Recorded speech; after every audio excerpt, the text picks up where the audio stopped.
Friends అందరికీ నమస్కారం. నా పేరు జి రామన్న, డివైఎఫ్ఐ రాష్ట్ర కార్యదర్శి. డివైఎఫ్ఐ ఆధ్వర్యంలో మెగా డిఎస్సి కోసం రాష్ట్ర వ్యాప్తంగా అనేక పోరాటాలు నిర్వహించాం. ఎట్టకేలకే కూటమి ప్రభుత్వం దిగొచ్చి దాదాపు 16,347 పోస్టులకు నోటిఫికేషన్ ఇచ్చింది. దానికి సంబంధించిన ప్రక్రియ కూడా ఈ కాలంలోనే రాష్ట్ర ప్రభుత్వం పూర్తి చేసింది. అయితే ఈ నేపథ్యంలో ఈరోజు రిజల్ట్ వచ్చిన తర్వాత దాదాపు రిజల్ట్ వచ్చి కూడా ఒక వారం పూర్తి అవుతా ఉంది.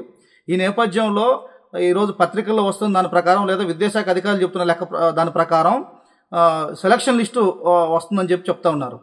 ఈరోజు ఎవరెవరికి ఎన్ని మార్కులు వచ్చాయో అవి మెరిట్ లిస్టు విడుదల చేయకుండా, ఈరోజు వాళ్ళ ర్యాంకింగ్స్ చెప్పకుండా, కనీసం దీనివల్ల జిల్లాల్లో కట్ ఆఫ్ మార్క్స్ కూడా వాళ్ళకి ఏం అర్థం కాని పరిస్థితి ఉంది.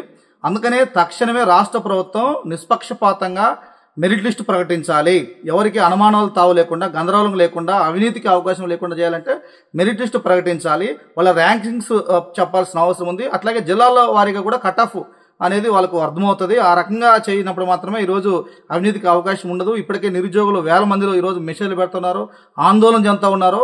రాష్ట్ర ప్రభుత్వం ముఖ్యంగా నారా లోకేష్ గారు దీని మీద జోక్యం చేసుకుని దీని మీద మెరిట్ లిస్టును తక్షణం విడుదల చేసేందుకు ప్రయత్నం చేయాలి. అట్లాగే జిల్లాల వారిగా కట్ ఆఫ్ మార్క్స్ కూడా ఈరోజు ప్రకటించాల్సిన అవసరం ఉందని చెప్పి మేము అడుగుతున్నాం. ఈ రకంగా జరగకపోతే మాత్రం డివైఎఫ్ఐగా పెద్ద ఎత్తున ఆందోళన కూడా దిగుతామని చెప్పి సందర్భంగా రాష్ట్ర ప్రభుత్వానికి తెలియజేస్తా ఉన్నాం.